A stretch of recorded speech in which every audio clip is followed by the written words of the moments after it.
I smell black magics. Demons, demons, demons. Season 2 of League of Legends 2026 is all about demons. But what exactly are demons in League, you may ask?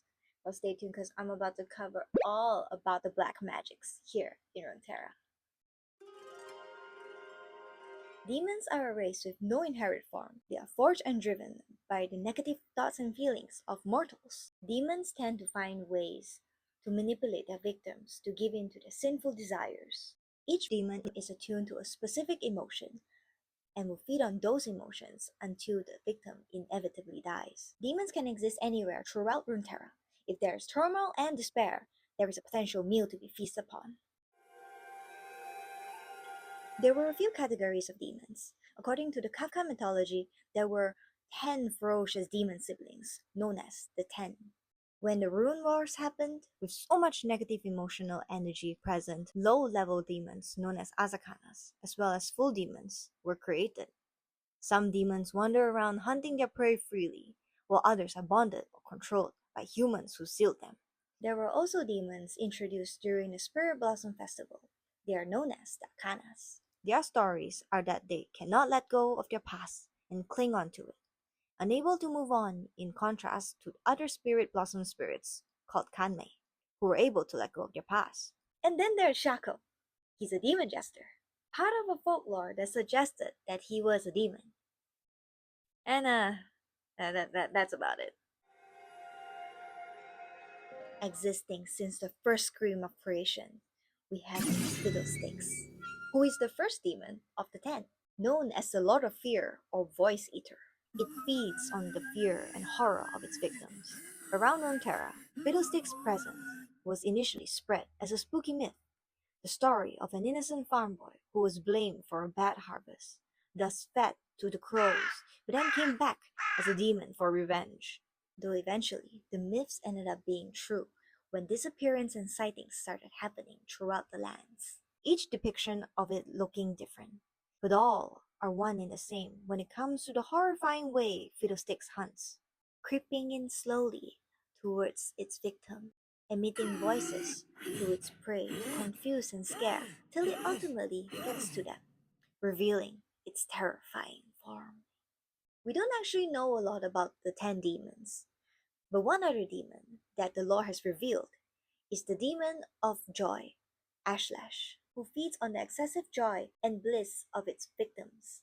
Ashlash attempted to consume the realm of the gods, so they struck it down and trapped it deep below the earth in an endless, shimmering lake within the 7th layer of the underworld that is guarded by mythical orders of heroes. Though Nyla captured it and trapped it within a jar on her hip, she now harnesses Ashlash's power to slay evil.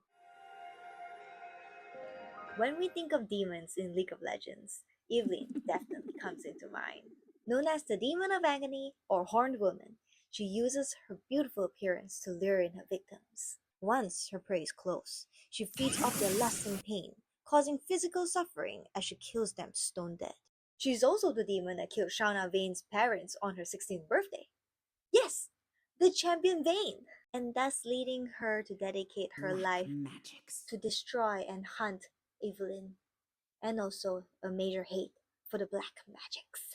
The demon of addiction is none other than Tahm Kench, who feeds on addiction, greed, and misery of loss. He makes ridiculous deals with mortals, knowing that they will never be able to fulfill it, then devouring them in the end. Him and Evelynn are somewhat equals and rivals, as they both are long-lived demons that feed on human emotions for sustenance. Though of course their prey are quite different. Then we have the demon that screams darkness, Nocturne, the demon of nightmares. He is made from shadow magic and feeds on his victims' nightmares. In the story for Demacia, we learn that demons can have their powers nullified by powerful magic, such as how Lux nullified Nocturne's possession on a young mage boy named Luca, with a powerful show of light magic. Another recent demon that was the star of the rift for quite a while is Atakan, known as the Beast of Shadows, bringer of ruin.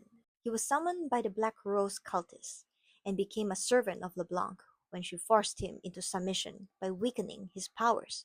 though he ended up being killed by the Darkin Zahen. Before all this, he was the shadow demon servant of the Iron Revenant, Mordekaiser, along with the fire demon, Tubok. Who is Tybalt, you may ask? Well, we know him as Tibers. He is also known as the Beast of Fire, and he feeds on the agony of his victim's burning flesh. Like Atakan, who initially served Mordekaiser before he was betrayed, LeBlanc weakened the two demons, sealing them into vials. Though eventually he was infused with Emmeline. Eventually, Emmeline would transfer Tybalt into a different vessel, a teddy bear, that she later gifted to Annie. Annie named him Tibers and treated him like a friend. Despite being a demon of fire and agony, he was impressed with Annie and chooses to protect her from harm. Annie too gives Tubok momentary freedom when she releases him as a giant Tibers. The following two demons are probably unheard by most. Rom is the demon of secrets, who is also bonded with the champion Swain. He is depicted as a crow, which adopts a human form at the request of the conjurer.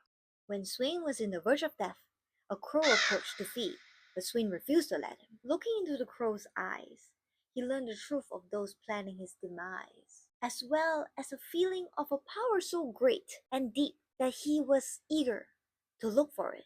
What he found was Raum, an ancient entity that preyed on the dying and consumed their secrets, though even Raum couldn't find the secret that Swain holds, which is the way to wield his power to his advantage. Then there was a demon called Camphor, who was manifested from the despair of those who failed to climb Mount Targon. She feeds on the doubt and depression of her victims, but was later banished by Pantheon and his allies.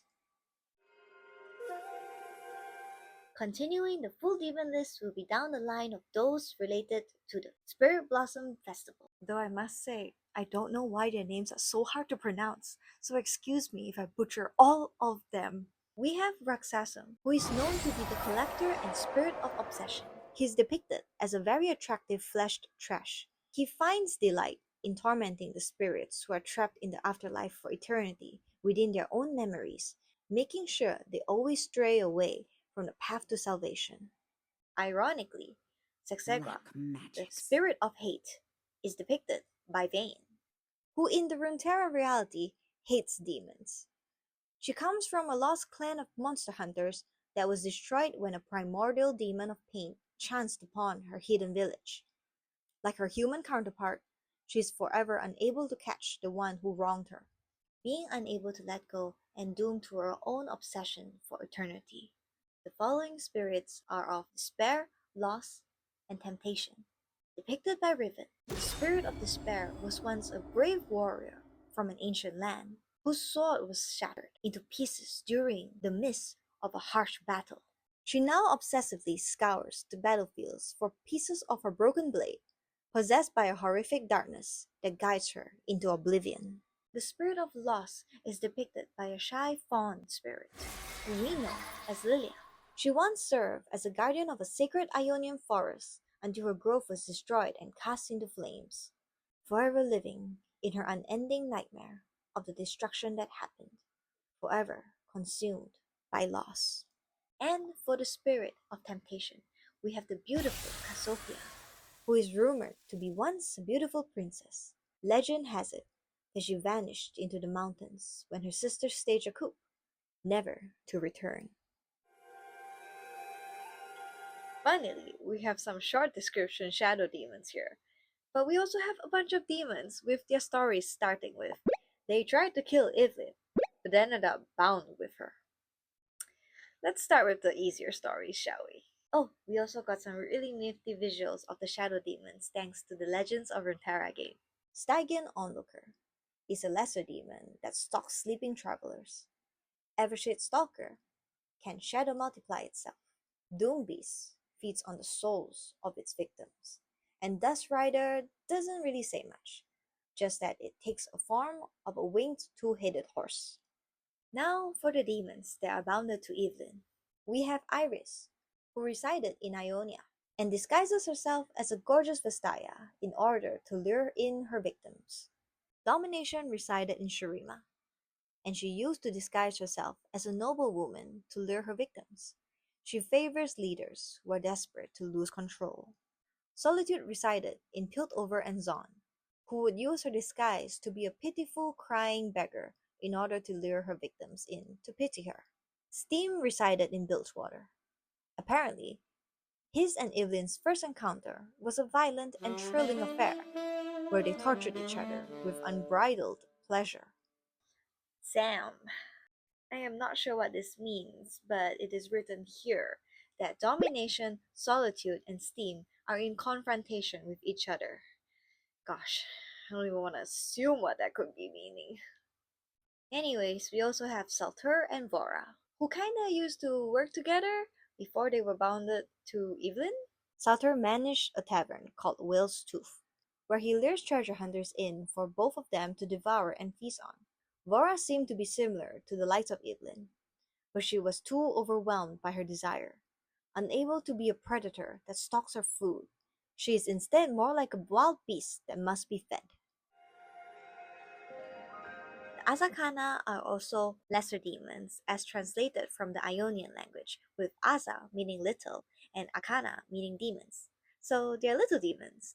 They hone in on a single person or spirit's fear or shortcomings, absorbing the negative emotions until they can kill the host, though they can only feed off of very particular emotions. Demons like Fiddlesticks feeds on fear in a broad sense, while Azakanas can only feed on particular fears, such as the fear of being forgotten.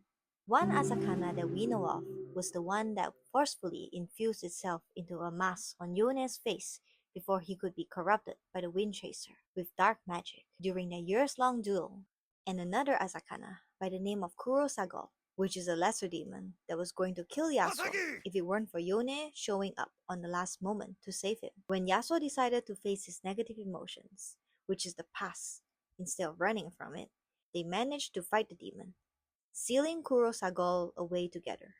It is possible to imprison an Asakana within a mass of raw contained emotion during the defeat by saying the demon's name, and that is what Yone is currently seeking in order to remove the mask, to be free of the demon's power. Here are some other Asakanas that Yone has imprisoned into different masks while he was on the hunt. Not much is known about Shaco, and I'm not kidding. His lore is like about 10 lines, and that's being generous. He is called the Demon Jester, but nothing really makes sense. Not even a TLDR, cause not even TL. He's basically a myth. Even in his lore, people debate where he came from, cause he has no clear origin. You know what? When Riot finally reworks him and makes him into one of the 10 demons, I'll dedicate a full video for him. And well, that's all you need to know about the demons of Runeterra and League of Legends. Did I miss anything else? Oh, Little Devil Timo? Timo's just the most powerful thing in the multiverse. That's all you need to know. If you enjoyed this video, be sure to leave a like, subscribe for more lore videos, and comment down what else would you like me to cover. Till then, thanks for watching and have a wonderful day.